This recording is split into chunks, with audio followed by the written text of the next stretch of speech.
Hey guys, it's your girl BiancaV giving you all of me, and today, by request, I'm bringing to you a braid out.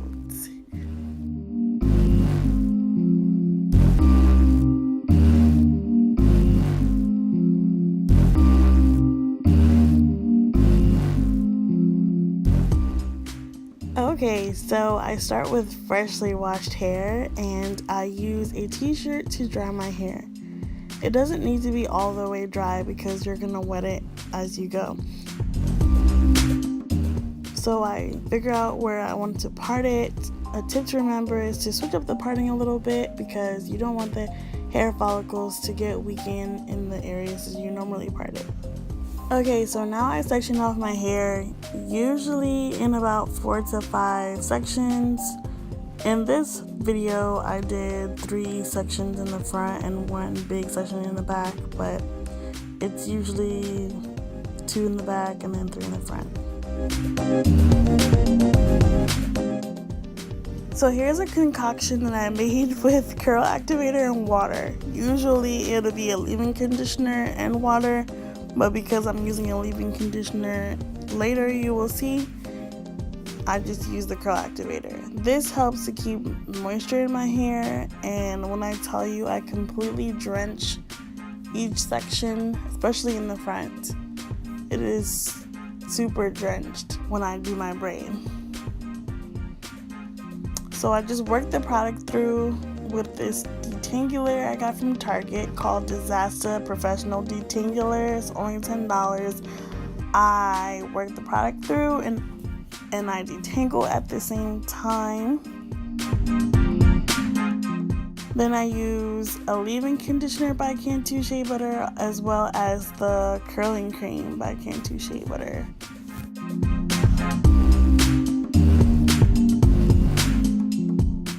I take a fingertip size of each one and I work the product through my hair.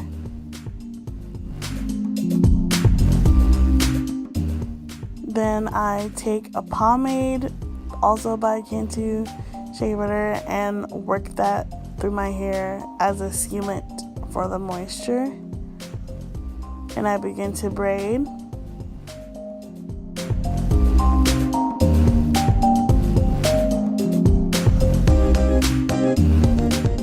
So I will braid about halfway to 2/3 of the way down and detangle again, make sure the ends are detangled. Then when I get to the very end, I turn the braid into a twist by dividing one of the section of the braids into 2 and I twist.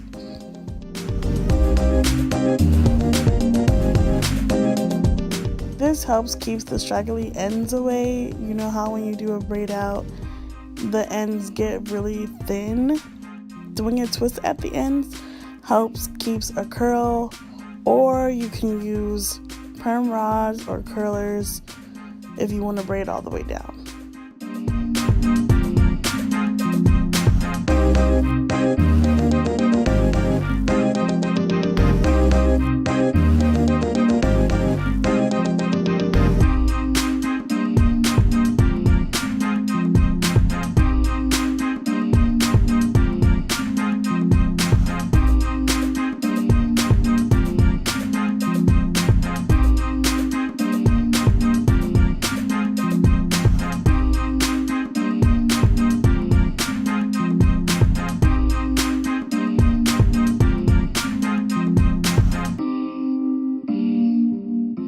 Here I'm going to show you the method. It's the same exact method, but it's in the back. I just wanted to show you how much larger the back is compared to the front or the middle section. It's like half of the back of my head.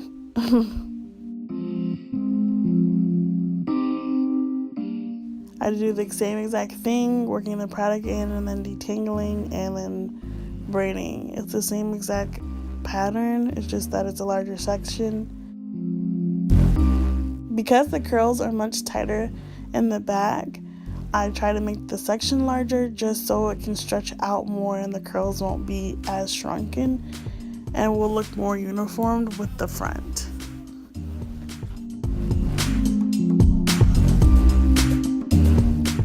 like when people ask me what type of hair do I have, like 4C, 3C, or whatever, I never know what answer to give them, just because my hair isn't the same texture throughout.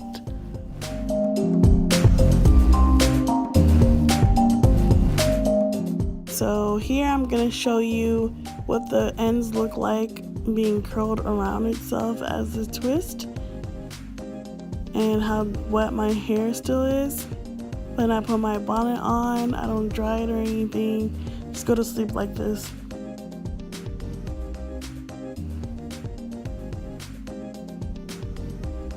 The next day, when I'm ready to go and do my thing, I just unravel the braids. I'm just showing you that I have 9 braids right now, 4 in the back, 5 in the front. They're still kind of wet, so I use the Cantu shaper to lock in the moisture and to keep my hands a little moist and oiled so I don't get my braids frizzy when I unravel them.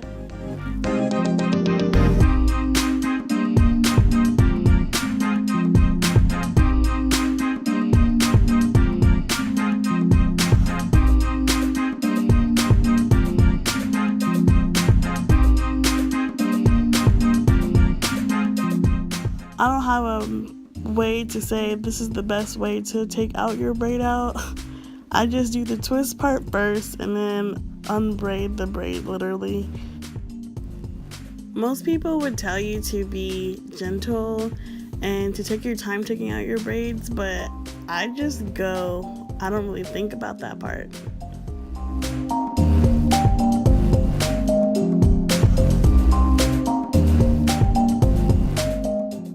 When I take out my braids, my hair is still damp, so to give it a little time to dry or semi-dry, I do my makeup and get ready.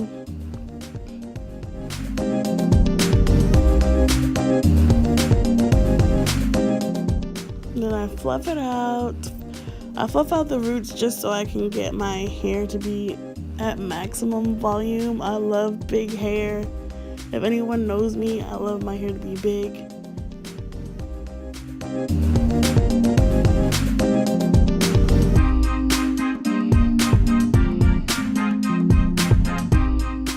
I just use my fingers to fluff it out and to separate the curl. It's best to separate your curls when your hair is still a little bit damp, because the drier it is, the more frizzy it's going to become. For me, edge control does not work as well as gel does. Like, gel really literally holds my hair down. The only con is that after like a day or two, maybe the 3rd day, like you can start to see flakes, but I usually co-wash my hair by then. I use bobby pins to pin my hair back, and I crisscross them just so they have a better hold. Here I'm showing you where there are sections or parts in between my curls. I separate them where they are already separated. I don't force them to separate, because that leaves your hair frizzier.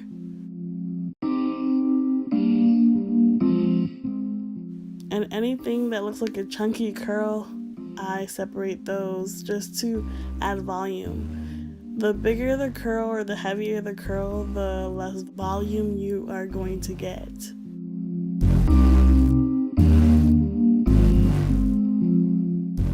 And you may like uniform curls, but I don't. I like it kind of messy.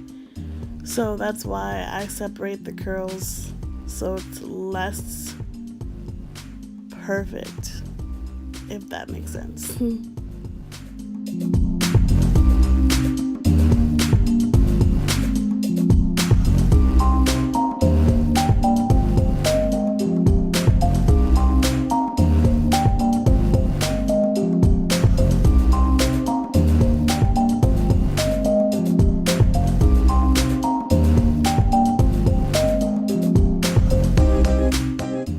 And I usually leave my hair like this but because I'm going to a sip and paint and I want to be focused and I don't want the hair to be in my face bothering me, I just gelled on the other side. In more professional settings, I pin it back.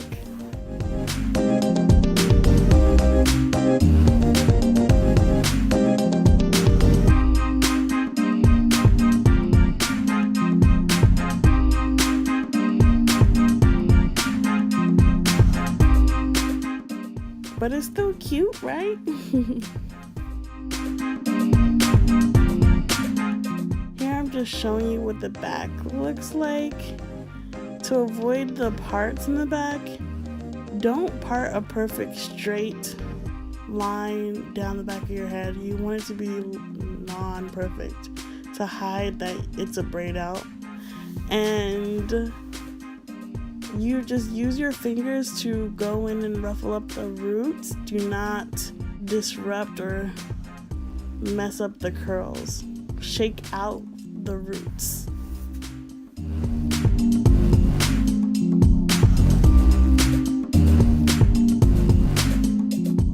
That's it, guys.